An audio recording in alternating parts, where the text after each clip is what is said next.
Okay, hello, welcome back to another game of chess. We're playing a Scandinavian against the move e4, of course. The elo is looking rather embarrassing recently. I've recently cascaded terribly. Doing this whole thing full time, I've played far too much chess and I fell into a trap that I had once already learned a lesson from. Then I took a bit of a break from playing loads of chess for my degree, came back and, I needed to relearn that lesson. And that is, when you're tilted, when you're not playing amazingly, don't just keep going, desperately trying to get a good YouTube video, because it's not going to end well. It's going to end with you 100 elo below where you're supposed to be. Now, okay, people play c4, and by people, I mean this guy. I don't know, people in general play c4 as well. In this position, we play c6. It's a very, very pleasant attacking opportunity. We control their ability to play d4 immediately, at least, and they therefore play knight f3, and, they're trying to play d4. We say, once again, no. You've played c4, you don't have an e-pawn here, therefore this d4 square is a hole, it's a square that no pawn is going to be able to protect. Now, it is possible that a pawn could protect that square. Let's say they played knight c3, bishop b4, bishop e2, takes, there would be a pawn controlling that square. But I have to play a role in, taking a piece to be on that square, to let the pawn defend that square, which might mean, bring a pawn to c3 or maybe e3 to allow the pawn to defend d4. So effectively what we have here is a square which no white pawn, unless, it has my permission, is going to be able to defend. That's a central square, stopping them from playing d4 vastly kind of pens in their pieces. They can't do any development through that d2 square. You need to push either your d or your b pawn to have any dream of moving this light square bishop, therefore this rook. And so this opening, actually black does very, very well in this position because we have a sneaky little threat here. We're not just going to play bishop c5 and carry on developing. I believe we're playing e4. And the question is, where on earth is this knight going? I have such a commanding and dominant presence in the center.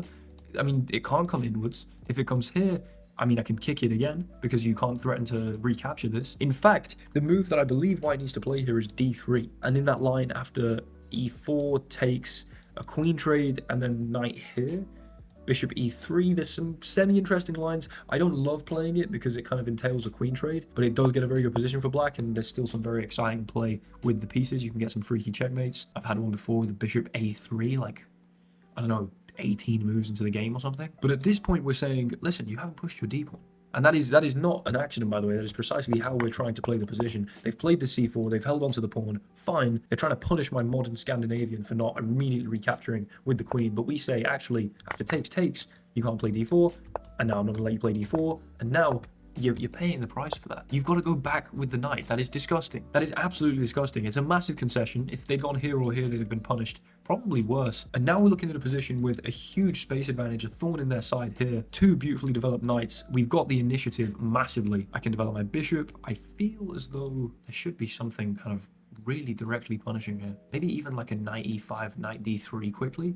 Takes, but I don't know, probably not. Let's start with bishop c5 because I don't see on what planet that can be a bad move. I mean, again, we're cutting a beautiful diagonal. This is looking soft. Your knight has no moves because knight h3, I can just chop this off, and that cannot make any sense whatsoever. Although you might need to do something of the kind, because otherwise, if this knight can't move, your bishop's on e2. That's another reason, by the way, even if you do play pawn to d3, you're heading in this bishop. We're not letting them, let's say here, I just play bishop here, or maybe not, because that actually seems like an okay move. Like bishop f5 and they go here, and let them play bishop d3 eventually. We're not letting them smoothly develop that at all. We're making them kind of play these passive moves. Now d3 immediately does seem relatively strong. Maybe I should have been more concerned with it and actually gone for a knight e5, because I have been talking about not letting them push the d pawn, and maybe I've just, let them do exactly that. Question is, after like takes, I mean, they're still far away from castling.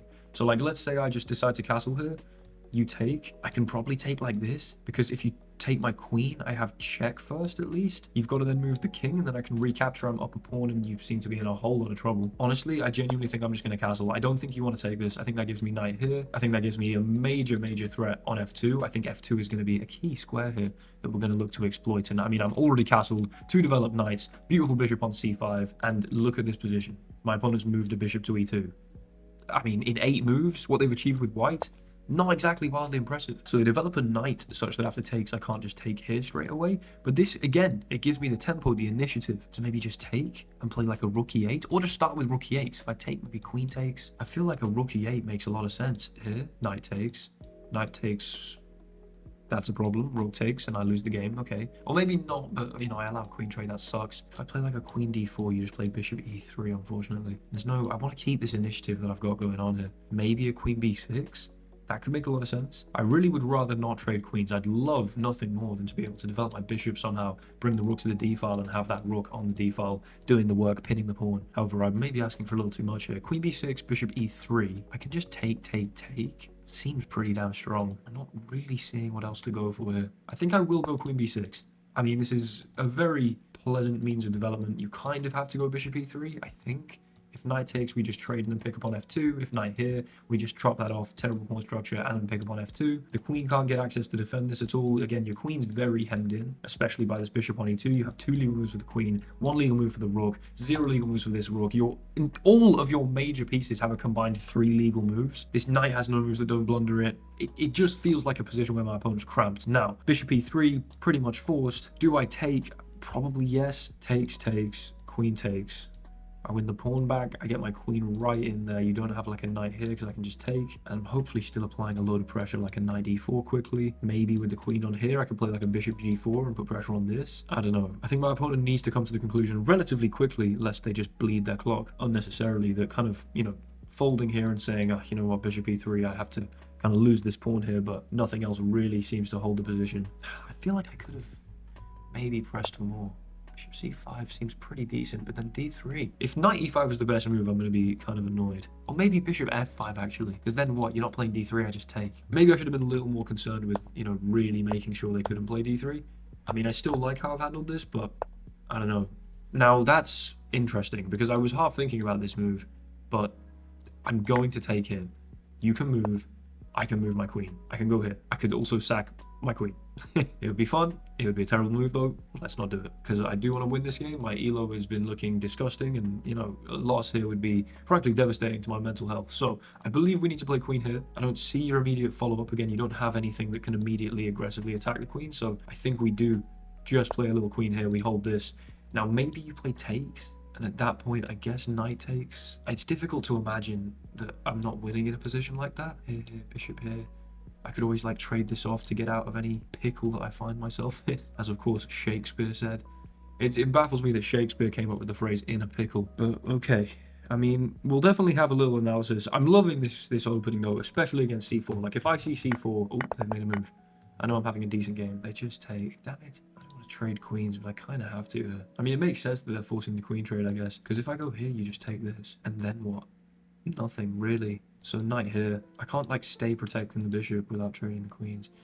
Okay, I'll do this. I kind of just trust the fact that if I've got a pair of knights on e and d4, I mean, how bad can my position be? I'd imagine they definitely trade the queens. It's not something I'm looking forward to, but it is something that I imagine will happen immediately right now. If they don't, I'm going to play, queen f6 to not allow the queen trade. You know, let's say they try and develop this and threaten the queen, which might make some sense. Hold on, they might get tempted by that. I might be in business to not see a queen trade. Nice. Okay, the knight's defending the bishop now. Things can get a little sticky over here, for sure. But I am thinking a queen f6 here, and we say hello to that king.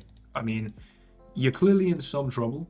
I don't think you have a bishop g5 I can take. I definitely have a better position. Your knight's weird and sidelined over here. You're kind of underdeveloped. I can bring pieces in and play rook d8 very quickly. Your king's weak. The rooks aren't connected. And, well, they're nowhere near. You know, mine aren't connected, but the second I move my bishop, they will be. You need to move your bishop and your queen and your king before these rooks are connected. So the only way I'm not completely winning here is if they have some kind of tactical idea where they can threaten the knight and then remove the defender and win the bishop. Even then, I feel fairly confident. But imagine, like, bishop d3. What do I do there?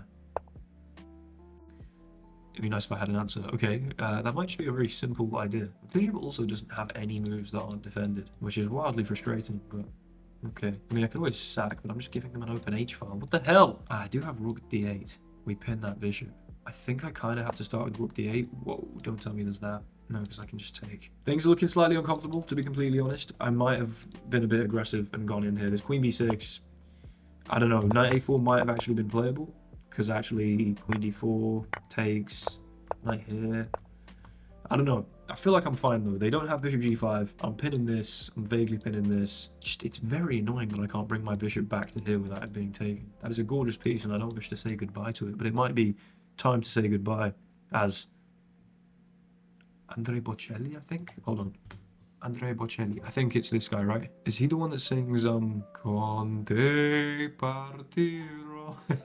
Yeah, it is, and it's time to say goodbye. There we go. Okay, I mean, that's just ball knowledge right there. They are getting a little low on time, though, and you would imagine... I guess I have bishop here as an idea, actually. What if they just unpin, though? What then? Sack my rook? Okay. Don't see remotely what that achieves, but I like the spirit of it. If here and here, and you just take it, I might be losing. I think I might just be losing here. What the hell? How does that happen in a position like this? What do I play if that? Like knight here. You have to play queen takes here. But you're threatening... Oh, what? Also don't really have... maybe I do. Maybe there's a universe where... Hold on. Queen e2 or queen c2. Fine. Similar idea. I sack, play knight to e5, and should you take... Yeah, I honestly have no idea. Okay, cool. Start with knight here. Oh, hello. Because this, you'd imagine, I should be able to just win the game. Hold on. Hold on. Listen, I don't know how accurately I've actually handled this, but I seem to now be swarming you with these knights on your forehead, and I think that should be a big problem. If knight takes here, I just have check, and then I can at the very least sort of disengage here and come out on top. Again, the time situation's looking kind of tough for my opponent. I mean, regardless of how accurate this was, the fact that I've got knights on D and E4, I feel pretty good about that. They do just take, wow. But I have this check, and I control this square a million times. You move the king. I should have something cool here. Maybe I don't care about this. Maybe I don't care. Maybe I just do this. I just try and sort of start cutting them up here. The queen's tied to this. Do I have check? I go back in with the idea that potentially I look to sacrifice here. You know what? We're going straight back into the fray. We're going straight back into the fray. It's like a... Hold on. Let me just think about this analogy. You know, we've just spent so long worrying about how exactly to get out of this situation with the bishop, potentially problematically on f2, like a soldier in a war that desperately wants to leave, but then he gets back home, he gets safe, and he realizes, much like Dr. Watson in Sherlock, that really he loved it. It's what he needs now. He's psychologically dependent on it, and still we're straight back in. There's the analogy fleshed out. There's 30 seconds off my clock, and there is a disgusting move that honestly just ends the game on the spot. Oh my god. I have this. Yeah, it's just wraps. Wow. How quickly a position can fall apart. I think my opponent definitely mishandled this. Okay, I mean, understatement of the year, right? But, okay, yeah, they just resigned. Damn it, I kind of wanted to finish that up. However, I feel as though they might have had some advantage. Let's analyze that game. It's very interesting. I was thinking maybe if you try and like bring this back in, I would just sack my rook here. And then go check here and mate, right? That was the kind of vague mate that I saw maybe inbound, and it would have been, of course, rather beautiful. But we'll hit the analysis, and let's cut to when that's finished loading. Quando sono solo sogno l'orizzonte mancan le parole. Okay, turns out that was clean as hell. Hold on. Let me zoom right in here. You can see this 94% accuracy, couple inaccuracies. We love those. We wear those, of course. It's a badge of honor. And once I got my advantage, I never let it go. Let's zoom back out. Jesus, what the hell? I still don't know how to use my Windows device. Where are we? Zoom. No, I've gone too far. There. And if we have a little traverse up here, we open the database. We're going to see that after the Scandinavian was played, takes c4, c6. This is known as the Scandinavian Panov transfer. And very unfortunately, if we see this and then takes, this ends up being, I think, some kind of Caro-Kann. However, it's not c6 playing c5, therefore I don't hate it with all my heart. I need to come up with something more interesting for d4 there, actually. Maybe like a bishop f5 or something. I don't really know. Because that's a kind of move order transposition that I'm not the biggest fan of. Anyway, after takes, knight takes, them trying to hold on to their extra pawn, we of course dominate this square. They cannot play d4, and they must try to, you know, knight f3. I play e5. If we look in the Masters database, this is hardly played because it is not very good for white. Instead, in this position, I believe, I mean, c4 is not wildly popular, but, you know, it's played, and after c6, all masters are playing either d4 or c3. They're not accepting that extra pawn, only 3% are, because you don't want to get stuck in a position where you can't push your d pawn effectively. After here, the best move, as I said, is d3. However, they play bishop e2. And surprise, surprise, we go for e4. Had they gone this way, probably we could have just seen a line like this, and then just a very quick takes, bishop c5 maybe, and like a queen d4 or something, forcing them to castle. Yeah, you know, this position ends up terrible for white, although that's their best reply, knight g5 after the move bishop e2. I mean, how quickly they can go wrong when we have a space advantage in lead development. They go back, and I mean, the second we get this advantage, we actually retained it fantastically. I thought things were looking a little dodgy here. I castled. I should have taken. If they played queen takes, it wanted me to, yeah, okay, it wanted me to trade queens. What the hell? And then play knight here, I guess. But wow, okay, fair enough. Here, and I get check. Apparently that's a major threat. Wow, that might be something to know for the future actually, because bishop c5, very strong move. In fact, the best move here. And after d3, takes, queen takes, knight b4 is just a problem. And if bishop takes, knight b4 anyway. Rather bishop here, then I castle, and if you trade, then I can take here first, of course. You go across, I go here.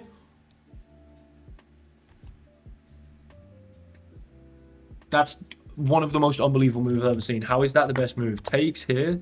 Okay, this is fine, but bishop f5 best move. What? And if you go here, rook a d8, king here, rook e8, you have to go bishop here. I take, and you have to sack your queen lest you get mated. That's unbelievable. What a line. Takes, knight here. They try and trade the queens. After castles, they trade the queens. Not that they would necessarily, but then takes here. If I recapture, it's okay, because of course here, I have checks. The attack still thrives. They try and run away.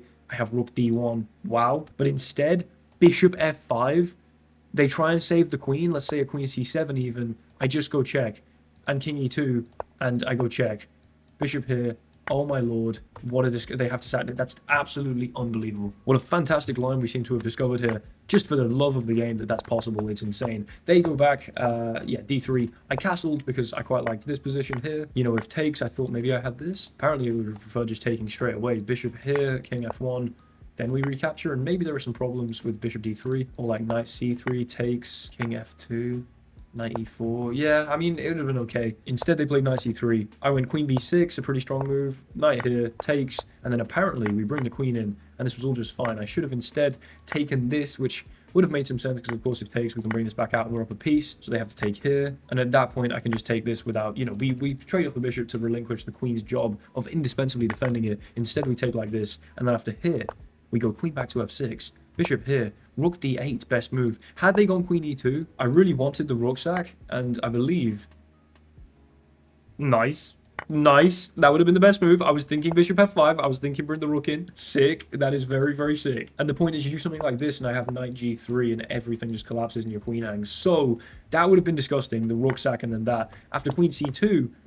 Oh wait, should I have just gone for the rook sack as well? It would have been the same position. I mean, okay, no, I played the exact correct move. There was a more pressing move. I could have also played the rook sack transposed here and gone for this. Instead, then I had the opportunity to do this. In the queen e2 case, if I do this, they can simply take on e4. But here, when they go queen c2, when I go here, they can't play queen takes c4. If they play bishop takes, I just win the queen. So then they take here. We go check. It's minus 50. Okay, we've got apparently a forced mate in 13. We go back in with the bishop. Absolutely correct. The king moves across. I mean, if you go here, presumably, yeah, I was going to go like bishop g3, but I guess bishop h4 slightly preferred for some reason. Apparently bishop f2, king f4. What? We just transpose. Why does the bishop need to be on f4? Oh, sorry, h4. Takes. And if you take, then I have mate, obviously. Here. I guess so it's just not hanging. Right, yeah. I mean, they were clearly mated, but instead... sorry, let me back it all the way up. Yeah, they go across this way. Bishop check. Only legal move. Check. Only legal move. Oh, no, actually, not quite only legal move, but, you know, this would have been a terrible problem. Can't even take. So they try and run, and then I was going to grab this. And, yeah, clearly, you know, in this position here, they were not long for the game. They ingeniously saw that from this position here and decided to resign. Thank you guys so much for watching. Hopefully you enjoyed. If you did, there are bonus videos like this every single week on the Patreon. There are now 21 on the Patreon for those of you who haven't joined yet. Notice I say yet because your eventual joining is inevitable. So, you know, you might as well just go and join now. Links in the description. You get your name at the end of all my videos. You get access to the bonus Sunday video. I'm going to try and add to that deal. I need to think of more ideas and how to sort of flesh out that Patreon offer. The price is going to stay the same. I just want to increase, you know, the amount of stuff that I'm offering. You know, sweeten the deal, make it more worthwhile for you guys, make it a real cool insider Will Taylor chess experience. So if any of you who aren't currently in there have any ideas, or any of you who are currently in there have any ideas, let me know. You can either, I don't know, DM me on Instagram, or let me know in the comments of this video. I need to put out a free members accessible poll on Patreon, actually. I'll probably do that later. But if you're not remotely interested, thank you so much for watching. Your viewership is immensely appreciated regardless. Hopefully you enjoyed that disgusting game of attacking chess. Hopefully it encouraged you to try out this C6 idea, and I'll see you guys in the next one. Like, comment, and subscribe. Goodbye.